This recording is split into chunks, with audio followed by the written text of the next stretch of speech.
Hi, I'm Lisa and I'm the president of Flex-a-Lite. I want to show you the new Flex-a-Lite expansion overflow tank. There is a difference between expansion and overflow, and I want to walk you through the difference.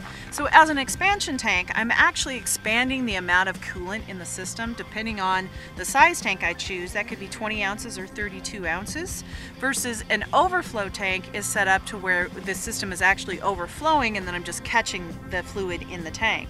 So this is set up as an expansion tank. So I have the coolant coming into the radiator here. I have a non-pressurized cap here. So now I'm allowing coolant to flow to my expansion tank. Once it gets into the expansion tank, that's where the air is going to separate from the coolant.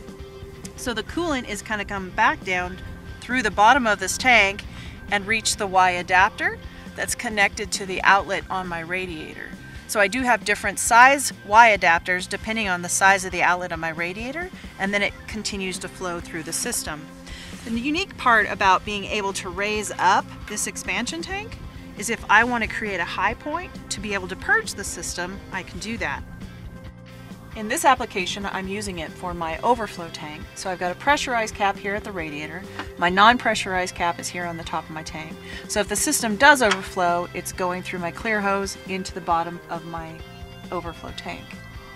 The kit is going to include 2 of these brackets that are made out of a glass reinforced nylon material that can withstand up to 600-degree temperatures, as well as these T-bolts.